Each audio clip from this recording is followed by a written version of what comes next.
Hello everyone, Lappiz here, and welcome to another video where I will be talking about Borderlands. Or, more specifically, why does everyone seem to hate Borderlands now? Or at least, whenever I see people talk about the series these days, it's always in a negative light. Which is really odd to me since everyone pretty much loved Borderlands 2 pre-sequel and the first Tales for years after they came out. So is it a product of time and not aging well? Did they capture lightning in a bottle with Borderlands 2? People hating just for the sake of hating? Or what? Well, we're not here today to talk about the series in general, but actually one entry in particular. So, let's talk about Borderlands 3. Now, before we get into the video, I do want to give a quick disclaimer and say that this video is not friendly to anyone who hasn't played and completed Borderlands 3 before. And with that, let's get back into it. Now, the main problem with Borderlands 3 is its story, as well as all its other problems, but we'll get into those later. For now though, let's just focus on the story, which honestly sounds pretty good on paper. So here is a quick summary of around the first hour of the game. You and up to 3 other Vault Hunters start your adventure off on the backwater planet of Pandora, looking to join up with a group of rebels known as the Crimson Raiders in their search for the Vault Map. Shortly after arriving though, you run into the COV, also known as the Children of the Vault, a massive cult of bandits spanning across the Borderlands, which are currently in possession of our map. So after a few short missions, we go off and secure it, only for the key to reveal to us a vault located on a distant planet known as Promethea. Before we can take to the stars though, our leader Lilith is attacked by the Calypso Twins, Tyreen and Troy, leaders of the COV, resulting in a battle where Lilith is ultimately left powerless by Tyreen. This proceeds to lead us on a chase across the galaxy to stop the Calypso Twins from opening something called the Great Vault. This all sounds like the start of a pretty great story, right? A thrilling adventure across different planets to stop a crazy cult of psychos and bandits. Too bad though that the execution of this whole story ends up not being the best, with all its problems dragging it down. So let's start things off with our first topic, the dialogue. Now I wanted to talk about the dialogue first, since if you've read any review about Borderlands 3, the number one complaint most of the time is in fact the dialogue. So what makes it so bad? Well, it boils down to a few things, but most importantly, it's that most of the dialogue is just really corny, which, as you probably know, isn't anything new to the series, but Borderlands 3 takes it to a whole new level, to the point where it's just unbearable and often feels like they're just trying to be corny for the sake of it. There's also the sheer amount of jokes that come out like a melted chocolate bar. They stick but never land, if that makes sense. As in, most of them end up dragging on too long or have a shitty follow-up comment that just ruins the whole joke. Not to mention how there's a lot of jokes that just feel really repetitive. For example, at the start of the game, after you clear out the COV broadcast center, Vaughn asks if there's any of his clan left alive, but then he follows it up with a terrible comment. You got the map? Nice! So, did you see any of my Sun Smashers? And why do you smell like dust and skin? Murder party. Now this is a pretty shit joke that I honestly hate with a passion, like, you know the answer if you're saying that. Now, this honestly wouldn't be a problem if it was a one-time thing, but maybe an hour and a half later, Lorelei says the exact same joke after you defeat Gigamind. Welcome back, Vault Hunter! Wait, why do you smell like brains and fried circuitry? You know what, I don't want to know. Like, it's still stuck in my mind because of how much it sucked the first time, and you do it again? This soon? Like an hour later? Not to mention the sheer amount of toilet humor as well.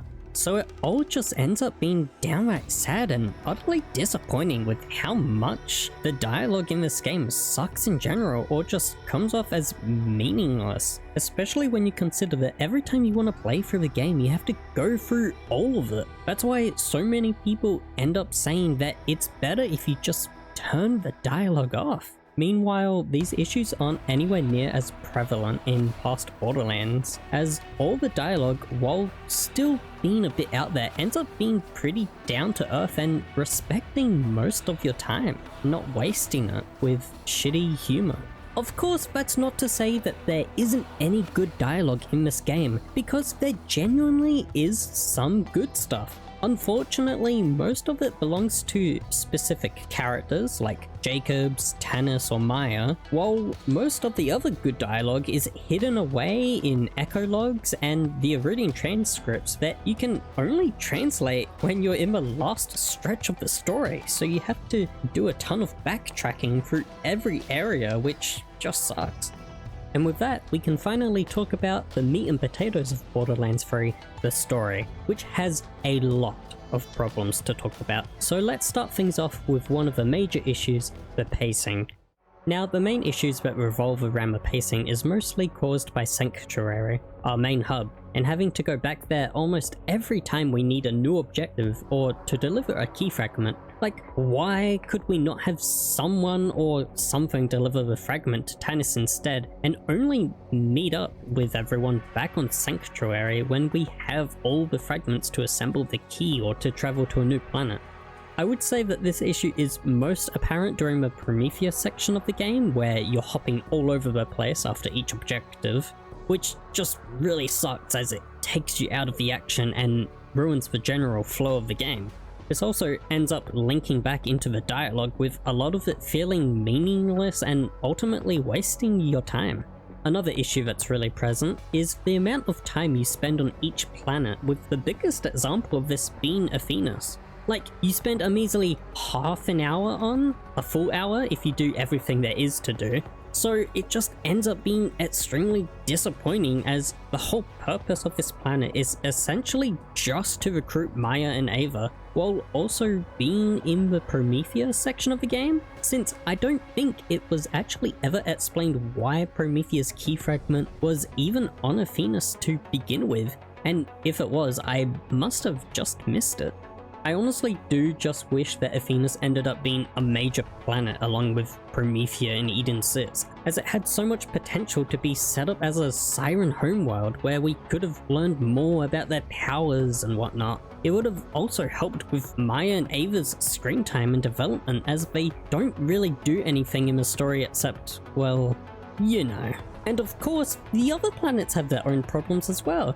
For example, our main focus of the game ends up being Pandora once again, which isn't necessarily a bad thing, as it always kind of has been throughout the whole series, but the problem lies with how long the intro to the game is, especially with one of the main selling points of Borderlands 3 being able to travel between different planets throughout the universe. So we end up staying just a bit too long at the start, and when we eventually do come back later on, it feels like we don't spend enough time there, which just feels really odd. It also doesn't help that it's not too exciting when we come back, as it doesn't even feel like we're in a new area, as all we see from Pandora's environment in Borderlands 3 is just the rocky desert, which we all know. So it ends up being such a shame, as we know from Borderlands 2 that Pandora has so much more to offer in terms of environments. And then you have Promethea, which has the same problem of all its areas feeling the exact same, with two of its story areas not even on the planet, being Athenas, which we talked about earlier, and Skywell 27, an asteroid base hovering around a planet, which I don't mind as much, as it directly involves Promethea and ends up having pretty solid pacing for the short area it is. But the rest of Promethea just feels like it goes by too fast or too slow. It honestly ends up feeling all over the place with having to travel around everywhere, especially when compared to our next location.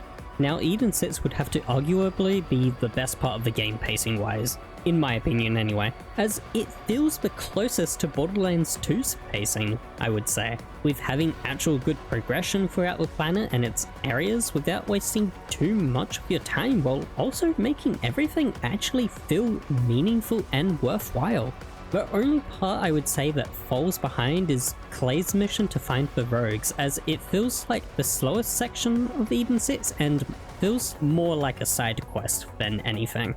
Meanwhile, the last planet we visit in the story is Necrotafeo, the legendary home planet of the Iridians that no one has ever seen before, which only gets revealed to us within the final quarter of the game. With this being the last leg of our journey, I honestly don't mind that it isn't long-lived. Do I wish we saw more of Necrotafeo? Yes, absolutely.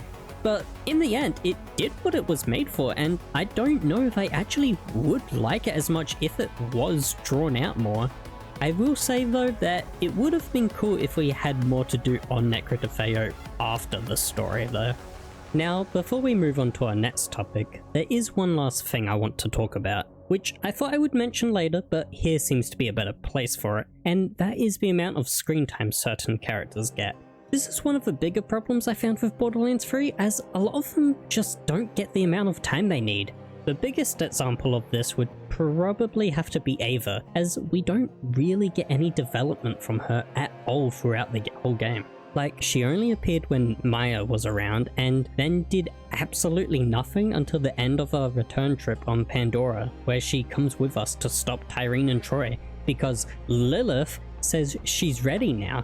Like, what? She hasn't done anything this whole time, plus she doesn't even help out in the boss fight. What exactly has she done to prove herself exactly? It's honestly crazy that such an important character, which they obviously wanted to push, ends up doing nothing throughout the whole game. So it's no wonder that she ends up garnering some of the most hate in the game, perhaps even the franchise, since all she really did was get Maya killed.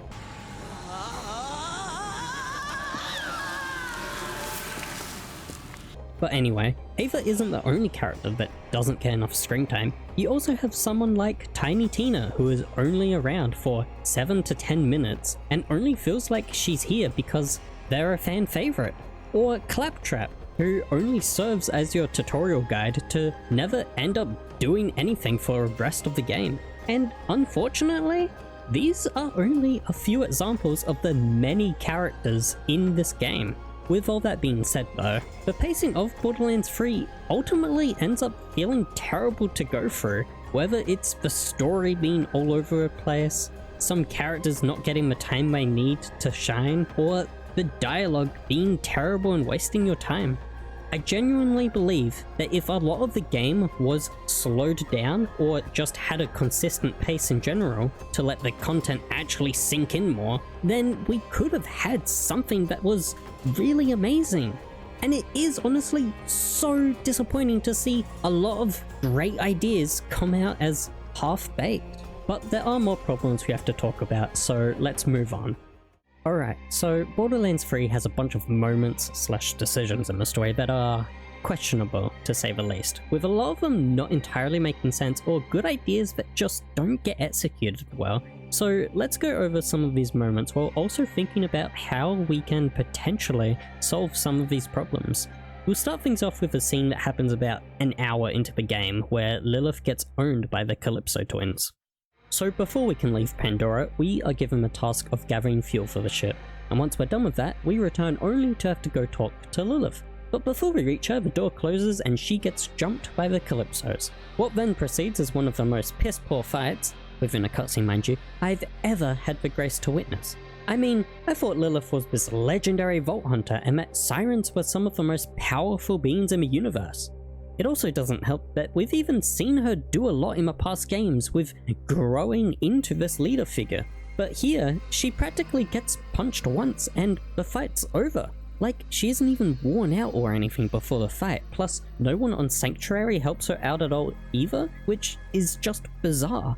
Also, does the ship itself not have any defenses at all either? This is such a terrible scene, which also ends up setting the tone for the rest of the game, but at the same time ends up sidelining Lilith somehow as well, making her probably the least interesting character in the game while having some of the most dialogue. And honestly, it's such a shame because this scene doesn't need much to fix it up, unlike Lilith, but we'll get to her later. So I'll just list off how we can attempt to fix this scene.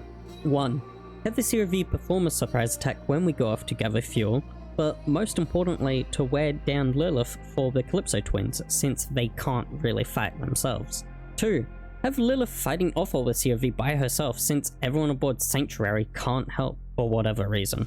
3. Have most of the fighting be broadcasting over communications, since we're out gathering fuel. 4. Have us fight through the CRV on the way back and when we arrive, making this a way bigger fight and moment. 5, play the cutscene right before we get to Lilith with us running in at the end, perhaps shooting at the twins instead of before all the fighting. And finally 6, to end this whole scene we would get some explanation as to why no one helped with perhaps making it so Claptrap was hacked and that put the ship on lockdown, or something along those lines, just some explanation. I personally think this serves as a good attempt to fix this whole section, since most of it can happen off screen, with Lilith taking on most of the psychos, while also making the cutscene placement feel better and making more sense, with Lilith losing so easily by being so worn out, and actually involving our playable characters in the cutscenes as well, making them feel alive. Also, it would focus more on why no one else was there to help her out, which was always weird to me since we have a ship full of people even besides the ones who got locked away in the crew quarters by Claptrap. Now, this would probably have to be the most infamous moment within the whole game, for a couple of reasons. One is the fact that Ava was there, but as the rebellious kid that always wanted to go vault hunting, but getting told that she can't go the first chance she gets, it's no wonder she disobeys and sneaks off to the vault. So you can understand why she does this, but in the end this results in Maya getting killed off, and Ava garnering a lot of hate from it since she was a big reason it happened. The second reason is that we hardly spend any time with Maya up to this point. We get about half an hour on Athenas, and then the other half is going to the Promethea Vault and defeating the Rampager. So her death ends up as disappointing, as I think we all wanted to see more from her. Not to mention the way she went out as well by not really giving the Calypsos a proper fight. So it ends up basically becoming the same situation with what happened to Lilith, except for the fact that Lilith honestly gave them more of a fight.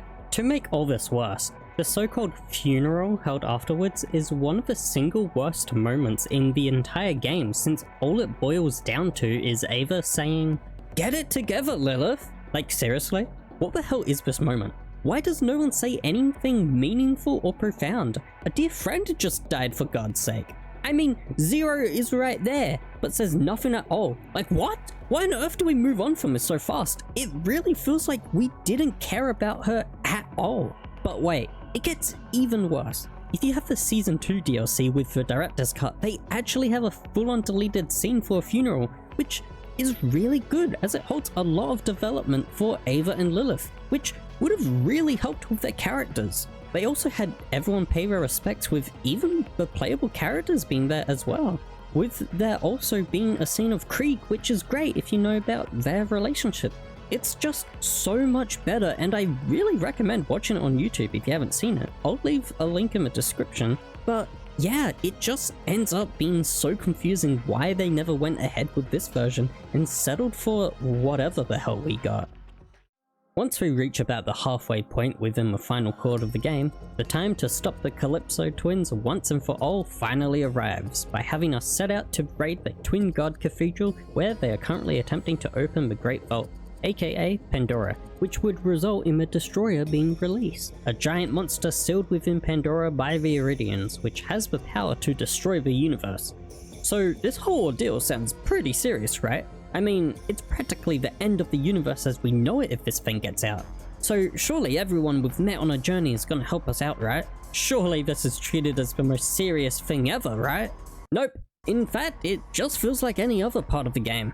Even though the whole universe is in danger, it doesn't feel like it at all, with only us doing everything to try and solve the problem. The only real help we end up getting is some bandits from Roland's Rest at the very start in their cars, Ava, and some Atlas soldiers, while everyone else ends up just giving us moral support before and during our battle through the cathedral. For Respawn! And you know, the Crimson Raiders too! Go team! So it doesn't end up feeling all that important and just another damn job. I mean, can you imagine how cool it would have been to see everyone's efforts come into play? Like Lilith being an actual commander and ordering people around, or something crazy like Sanctuary flying overhead with Tiny Tina riding atop it, raining down explosives. Hell, bring back Axton and Salvador to team up with Zero so they can get some revenge for Maya. Just anything else to actually make it feel like the big final battle it's supposed to be. I will say that the only thing I like about this segment of the game is how Troy and Tyreen act here, with Troy getting frustrated at everyone being so useless, and Tyreen being her usual self with her head stuck in the clouds, but to a point where I honestly thought she was high at first. On the other hand, it doesn't help that the area itself doesn't feel that different from anywhere else on Pandora, with the only real difference being the giant beam connecting to the moon, aka Elpis. I will say though, the one thing I like about the area is being able to see your final destination in the distance, but even then I wish we saw more of it as we moved through the area and seen our goal get closer and closer, whether we're ascending or descending.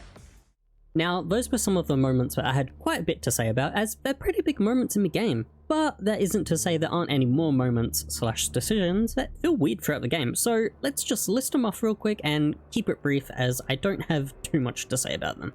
I was disappointed that the Rampager didn't do more rampaging. I believe it could have maybe been better if the driving segment before the vault was remade into an area where we chase down the Rampager while fighting it through a city section before it eventually retreats back to the vault. Of course, this would only happen the first time you fight it, as farming it would be annoying otherwise. Ava's pet Hermes is never brought up or explained, especially with it being the only unique creature in the game. I also only learnt its name through the art during the credits. The entirety of Athenas? Having the Iridium Translator been in one of the last vaults, therefore making us backtrack throughout the whole game unlike every other collectible.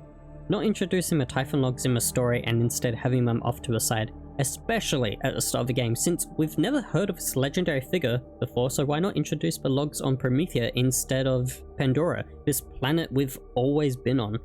The Anointed are neat enemies, but don't really make sense, since they aren't expanded upon outside of their introduction, with Troy phase-locking someone and giving them power? Like, Troy's whole thing is being a leech, so it doesn't feel right. Also, once they're defeated, they turn into Iridium statues, so why couldn't they have done something with, I don't know, the liquid Iridium we see later on in the story, mixed with being phase-locked? Speaking of Iridium, it feels like they forgot about it until the last quarter of the game, since it's hardly ever brought up. Like, we constantly hear about Iridium tier followers, but think nothing of it. Could they not have expanded on that? Or how about the fact that no one noticed the sheer amount of Iridium the cult collected when you raid the cathedral? Every siren in the game feels powerless, mainly all the ones on our side. And last but not least, not having Troy become the main villain, but we'll talk about this in more detail later.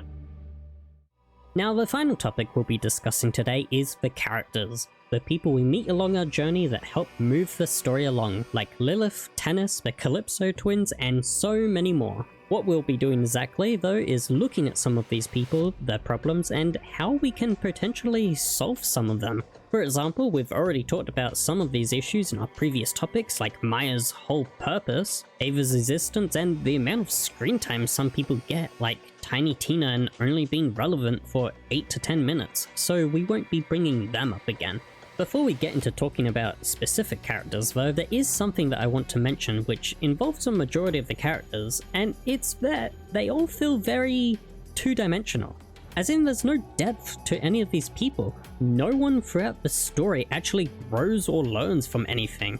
Everyone just remains the same even after key moments that should change these characters. We've already mentioned an example of this earlier with Ava not growing as a character, so we don't have to cover the topic as much, as you should have a good idea of the problem. But the fact that this applies to everyone else in the game is still very upsetting, especially when it applies to our main antagonists as well, with only Troy changing the tiniest amount. And with there being no depth to any of these characters, it results in a lot of them just feeling incredibly boring, with having very little personalities to a point where you can pretty much attach 2 words to describe their whole shtick. Like Vaughn, a returning character, can pretty much be dumbed down to Abs and Psycho, which is disappointing because he was a pretty fun character in Tales, but here he just kinda sucks. Or a character like Claptrap, who feels even more dumbed down from his previous appearances. If I had to sum up all of this, it would have to be that everyone feels incredibly simple. But with that being said, let's get into some of the specific characters that play bigger roles in the story.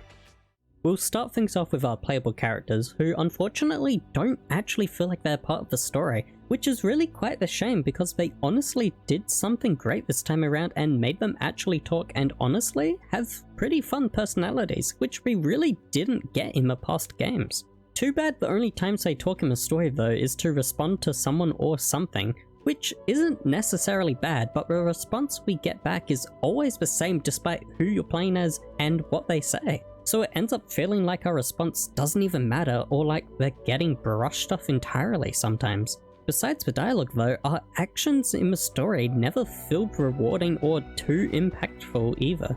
For example, when we go to Skyward 27 to shut off the laser and retrieve a vault key fragment, we never actually see any of the damage it's causing, as most of the stuff it's destroyed is locations we never even see or visit. The only thing we see it destroy is Reese's ship that we were gonna use to go to the asteroid in the first place. So it doesn't feel like they're really doing anything to help, since we only ever hear what's being destroyed from the cries of Reese. Looks like your vault hunters are still scuttling about. You just won't give up, will you, Reese? That's it. Say goodbye to your favorite Frogurt stand. Not friends, Frogurts, anything but friends, Frogurts. I mean, they give you that. Laser firing in 3, 2, 1. Fresh fruit on the bottom of the cup and the little, oh, good! And one of the playables in particular stands out above the rest though, and that is Amara, the siren of the group. Since, as you can imagine, with the game being focused around sirens and getting their powers taken and all that, it all ends up feeling rather strange that she is never brought up at all or noticed in general by everyone else throughout the game. Even during the one part where we actually get interacted with in Jacob's manor, when Troy phaselocks us and does his little speech before being interrupted by Jacob's. So it just ends up really odd that she's never noticed. I mean, could you imagine how great it would be if you're playing as Amara and Troy attempts to steal your powers in that moment? Another problem, or well, nitpick I have, is the rooms we get in the back of Sanctuary. If you're playing alone, it'll only be your room that's opened up, and the others will only open depending on who you're playing with.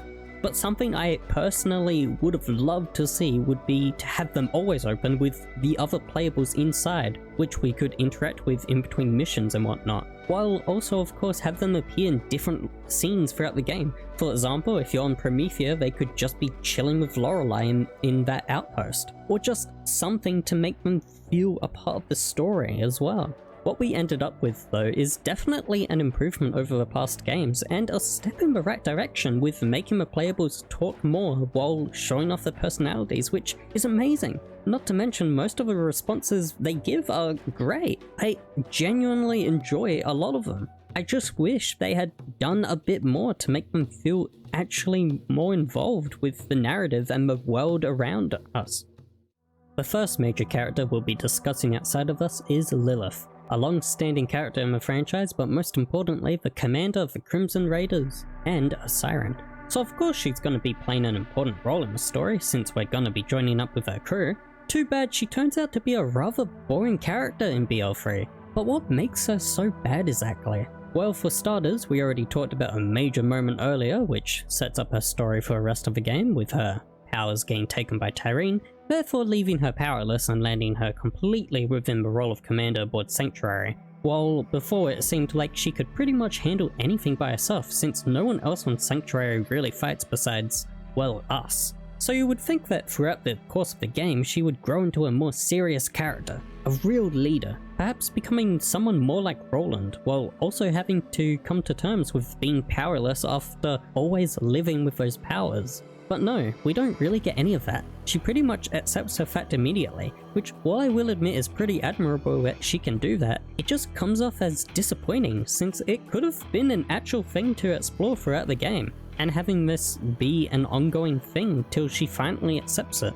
Perhaps have Maya's death be the catalyst for her growth into a more serious person. This would at least give her some actual character instead of what we got where she doesn't do anything and whose sole purpose ends up being talk to Lilith after every mission, which just sucks because we have to not only go to Sanctuary every time but also walk across the whole ship just to hear her emotionless deliveries of "Sup killer, good job doing that, now go do this." And I don't even want to mention the finale because it's just one of the worst things I've had the pleasure of witnessing. So at the end of the day, Lilith just ends up being this useless character throughout the whole game that we constantly have to talk to, who offers hardly anything of value and ultimately ends up wasting our time more than anything. Now, this next character might come off as a bit of a surprise, but I want to discuss one of the antagonists of BL3, Katagawa Jr. And at first, I will say I didn't like him at all, since he seemed like such a snub, a little twat I might say. But the more I progressed through the story, the more I began to actually like him for the surprisingly well-written character he is. At first, he seems to be an actual threat with having the control of a whole corporation behind him and launching an attack on a whole planet, as well as being pretty well spoken upon your first meeting. He honestly ends up coming off as somewhat intimidating, but as you progress through the game, continuously cutting down his troops and ruining his plans with the help of Reese, who he is weirdly obsessed with, you start to break him down, only to see him as the weak and pitiful child for who he truly is. Which is great, because it actually feels good to stop his plans, unlike with the Calypsos, who seem to never really care because they're always a step ahead and think so highly of themselves. While Katagawa, to say the least, is a child who throws a fit when he doesn't get his way, which makes a sense once you understand his story. Essentially, Katagawa Jr. is the 12th in line of his siblings to inherit Maliwan, so, as you can imagine, he's lived quite the pompous life with practically everything being handed to him. But with these kinds of characters, they always desire more. So, after learning about how Atlas was built back up from practically dust and rubble, he started to become weirdly obsessed with the man behind this, Reese Strongfork. Combine that with the fact he was told how far in line he was to inherit Maliwan, he decided things needed to change from how Maliwan was being handled, with playing it safe and relying purely on interest. So he invited all his siblings to party on his pleasure yacht, the Zanara, and made 11 quick cuts, well 10 since one got away, to ascend to the next in line and become the head of mergers and acquisitions, so he can assault Promethea and bring Reese into the family. And honestly, after learning his story, you can understand why he's the way he is. So yeah, I actually do like him since he's one of the more fleshed out characters for what little time he ends up having. Do I wish they expanded on him and his family just a bit more?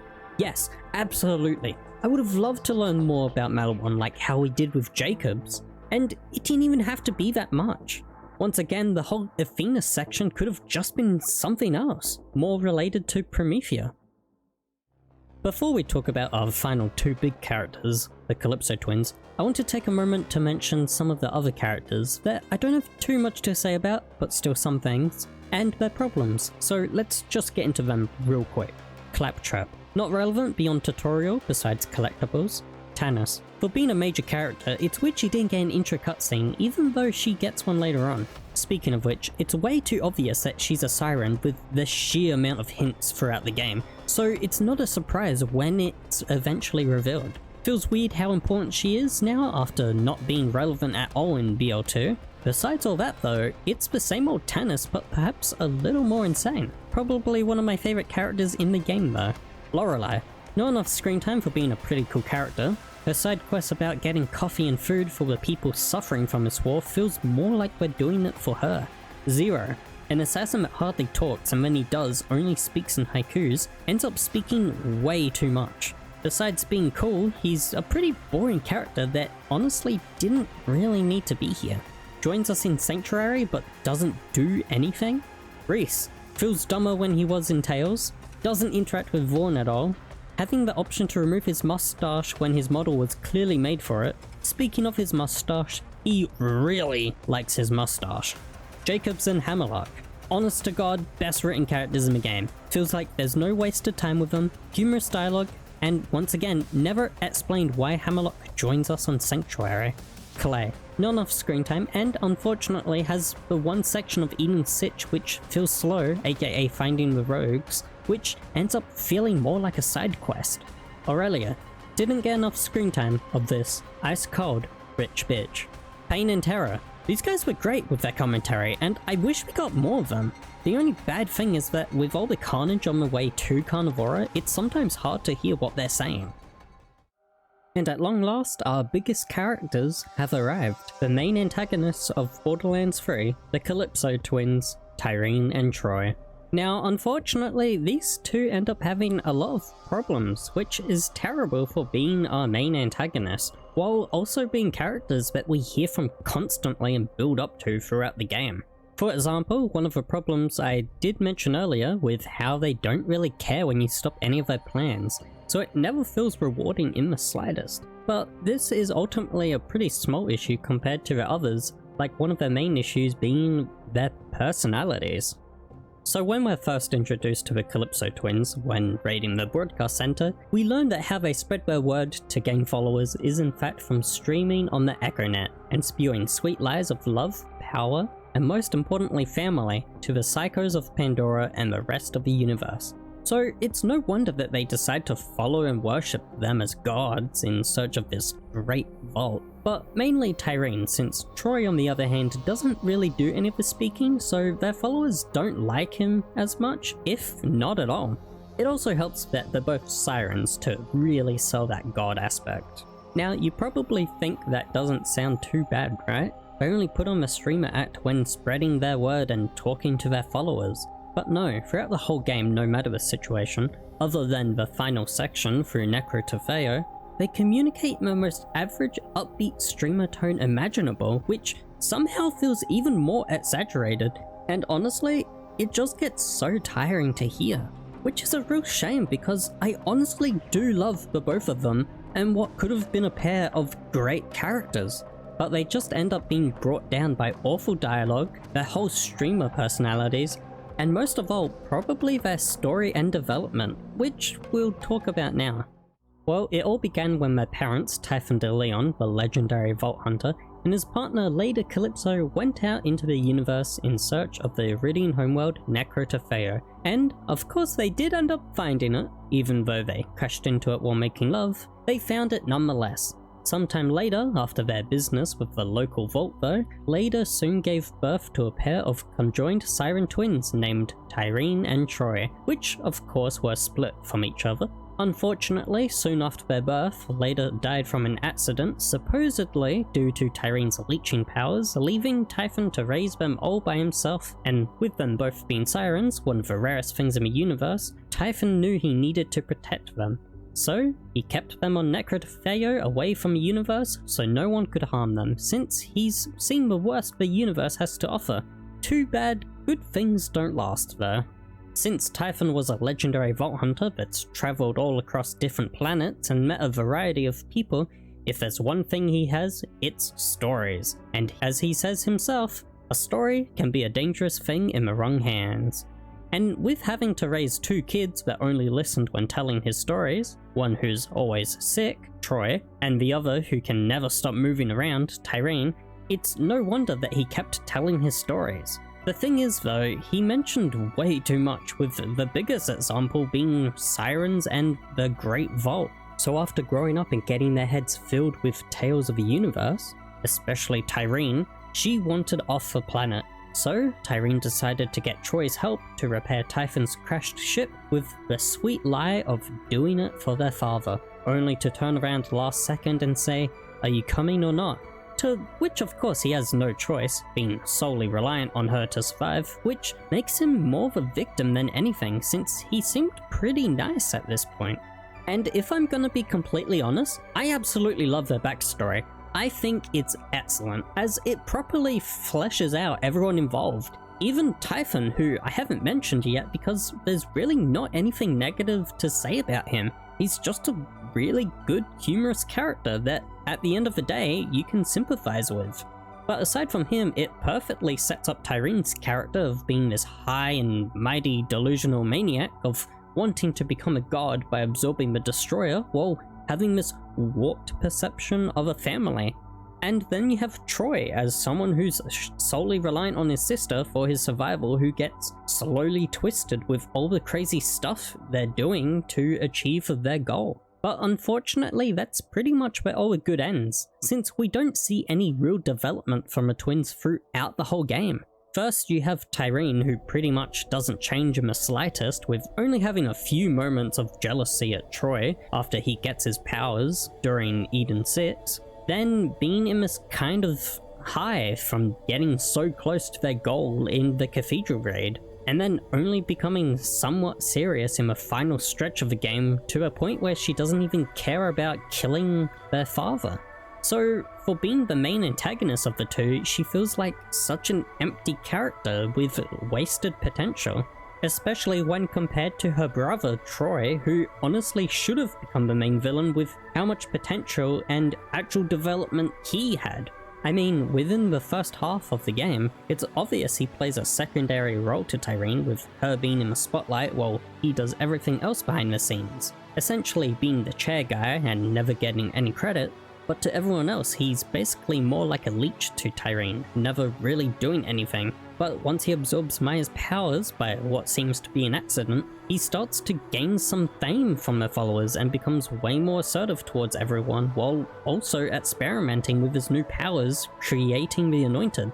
But that's as far as his story goes, honestly. At most, the next change he goes through is becoming frustrated with everyone during the Cathedral Raid, even with his sister, who he still listens to, only to suffer a somewhat untimely and disappointing death. So if I could, what would I change about their story?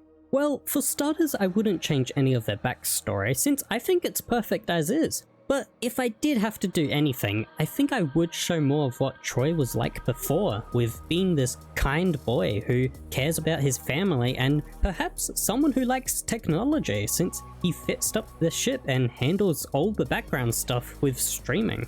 As for the rest of their story though, I probably wouldn't change too much within the first hour or two of the game, since I honestly do like them at this point. I think they have a solid introduction as these high and mighty self-absorbed cult leaders, though once again I would probably change Troy at this point to be even more of a secondary character, with being shot down whenever he tries to speak up, and for everyone to pretty much undermine him as the parasite he is, even though he's the one that does everything while Tyreen is just a voice.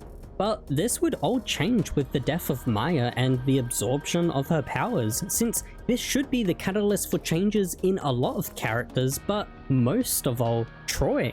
As someone who's been down on luck his whole life and never having any real freedom of his own, being used and stuck to his sister, he finally has the power and freedom to do his own stuff, which we do end up seeing some of, with him making the Anointed, getting with Aurelia, and becoming more arrogant.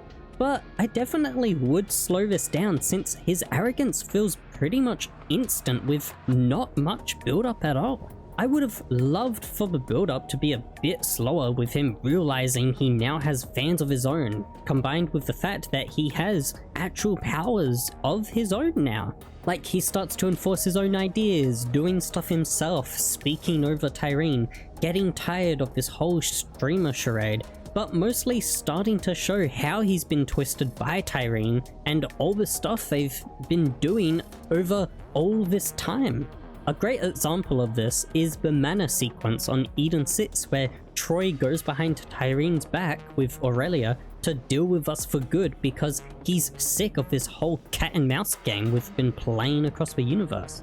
The problem with this though is that it happens far too soon, which is what I meant earlier by having next to no build up, and the fact that this is pretty much the only time he tries to do anything like this, since he just goes straight back to working with Tyreen like nothing ever happened. Like, if this happened later after some build up to Troy's character and Tyreen finding out with saying something like, "Oh, you can't do anything without me," which we all know is wrong, it would have been a great moment, especially if he's the one that really starts causing us all the trouble from here on out. Eventually, this would result in him releasing all his built-up emotions over the years and lashing out at Tyreen, being like, "You've never been able to do anything yourself. It's always me or your followers that have to handle everything for you." And if this big crash out were to happen anywhere in the game, it should be during the Cathedral Raid before the big fight, since this is a moment we've been building towards the whole game with confronting them. So I think it's the perfect spot for him to snap and become our true main antagonist. So with Troy slowly becoming a more twisted character, pushing himself into the spotlight and making a name for himself, where would that leave his sister Tyreen? Well, I definitely think that at the start she would get really jealous with her fans not paying attention to her, since she seems to love being the center of attention, only then to obviously get annoyed at Troy, who is starting to take all that away from her, doing stuff on his own behind her back, which is something he's never really done before. This would then start to turn Tyreen into the secondary role out of the two, reversing their positions, since she never actually does anything and at the end of the day is just a voice. And hell, maybe even some of their followers could start to realize that as well. There is something else I would want to see done with Tyreen though, and that is to do with family, since it's such a big theme in BL4. And yeah, I should probably explain what I mean, since I've only mentioned it briefly, but it's mainly that throughout the game we see a ton of examples of family. We got the Crimson Raiders, which is like a big family, Maya and Ava feel like sisters, Katagawa killing his family and wanting to bring in Reese, Eden sits with Aurelia Hammerlock and the Jacobs family, and a lot more, but most of all, the Calypsos. So with this, what I would personally like to see from Tyreen is for her to slowly think about the word family and what it means to her, especially since she most likely has some distorted views of what family is, with her mostly using it as just a word to appease the psychos with a false sense of love. Of course, this would build up over time after seeing her brother become more and more twisted, slowly making her realize that deep down, she always has cared for Troy as the timid little brother he was. But after seeing how drastically he's changing, it starts to actually make her think for once. This would then all lead up to a raid on the cathedral where Troy just starts losing it at everyone for being so useless and ultimately snapping with all his emotional build-up throughout the years and lashing out at Tyreen for always using him, and other than telling her sweet lies, she's pretty much useless.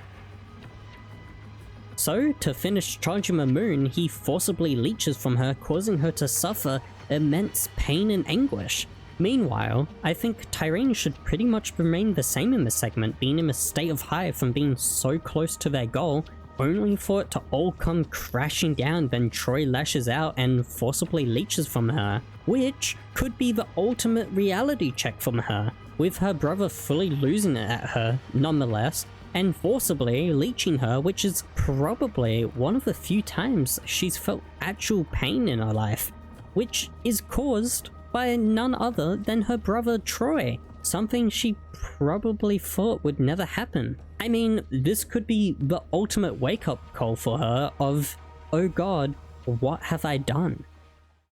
And then after the big fight, we arrive at the moment of Troy's death, which, as you know, sucks because he should have been our main antagonist. But unfortunately, that didn't end up happening. But what if it did? What would happen?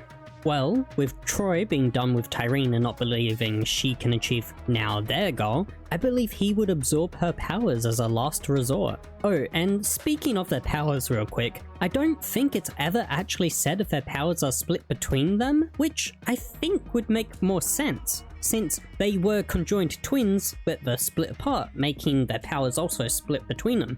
Which I think makes sense and could explain why Troy was always sick as a child, but it's never actually explained. So after absorbing Tyreen's powers, he would have the full power of 3 sirens, but still be weak from the fight, so he runs off for now to finish opening the Great Vault and recover. So what would happen with Tyreen? Well, there's 2 options to consider. One is the quick and simple way of Tyreen getting what's been coming to her and being fully absorbed, ending her story there. Or the second, more interesting option where Troy only absorbs her powers and finally leaves her, since there would still be that sibling connection between them and the fact that they can't bear to see each other die. And I say this because I think at least one of the Calypso family members should live. We have Typhon, whose story is complete with him retiring after his big adventure, so his death is fine, besides wanting a little more out of it. Then we have Troy, who becomes more twisted throughout the game, ultimately becoming a monster in the end by trying to absorb the destroyer, but ends up merging with it, so we have to finish him off. And finally, we have Tyreen, the one who started it all, with Typhon's stories influencing her and thinking she's better than everyone, so she uses everyone to achieve her goals, and in turn, slowly twisting her brother, ultimately making her realize all her mistakes. Mistakes that I think she should have to live with. But anyway, we have the last stretch of the game, which should play out generally the same, with us going to Necrotafeo to shut down the Great Vault. But this time we would be trying to stop Troy with the assistance of Tyreen at our side, who at the start is pretty much depressed with the realization of what her brother's turned into and the reality of all she's done. Of course we would begrudgingly bring her along with us, most likely as a prisoner more than anything, if Lilith doesn't straight up kill her. This would then all follow up with everyone saying that she has no reason to be sad and all that for everything she's done, like being one of the reasons for Maya's death. This would go on until we reach Necrotafeo, where she reunites with her father, with a touching and sad scene of Tyreen pretty much breaking down and Typhon comforting her, saying something like, "I can't forgive you for what you've done, but you can still try to make things right." So she ends up helping us and putting a stop to Troy. Skip to when we arrive at the death of Typhon, which would be a way more emotional moment, with perhaps one final sibling argument between them, finishing off with the death of Typhon, where the same thing would happen with containing the grenade blast, but Troy shows way more anger in the moment, since the one person who really did care for him and never used him tried to off him. And then you have Tyreen, which would once again break down at their father's death, perhaps with Typhon getting some last words into Tyreen and then her settling on the fact that Troy does have to die to fix all of this nonsense. And then finally, after the big final fight, the story's pretty much wrapped up with Troy's death and Lilith's final sacrifice, or whatever the hell she did. I don't know. It was stupid in the moment, okay? Also, I don't know what I would want to happen to Tyreen. Whether she ends up joining us in the Crimson Raiders as a newfound family, or who knows what. Maybe she goes on an adventure of her own, visiting places her father taught about. I don't know. But I think this serves as a far better story for the twins, with Troy getting more and more twisted from being a victim of his sister and everything they do, while Tyreen starts this whole charade but eventually starts to realize what she's been doing her whole life, twisting her brother and using her voice to convince everyone to do her every whim. This would then set her on a course to become a better person and ultimately living with her mistakes. Well, here we are. I'm pretty much done talking about everything I wanted to, so it's time for my final thoughts. And honestly, it's complicated, because there's just so many issues with BL3, from the dialogue, narrative, the characters, and just so much more. But at the same time, I genuinely do think it's a fun game, because the gameplay itself is really fun, as well as all the DLCs, which I haven't really talked about, and I have ultimately decided that I won't, since this video was more about the main narrative side of things. So what are my final thoughts exactly? Well, if I had to sum up everything, it's disappointment. You see, Borderlands 3 was one of the last games that I was genuinely hyped for, because I grew up playing through the whole franchise, and so many other amazing games which had spectacular sequels, like Infamous 2 for example. So when BL3 was announced, me and my friends were ecstatic about it. I mean, a new game in a franchise that we all love.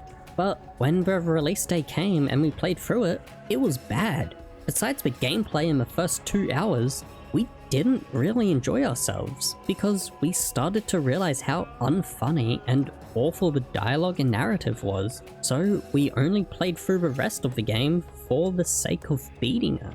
So yeah, to sum everything up, Borderlands 3 was a huge disappointment with awful dialogue, story, and characters. And for the record, was honestly the first Borderlands to not make me touch it again for years, unlike how I keep going back to the others in the franchise. It also made me a bit more wary about getting hyped for games, since I don't want to be disappointed again to that extent. But with the announcement of Borderlands 4, I figured it was about time to revisit BL3 and really figure out why it disappointed me so much. So here we are.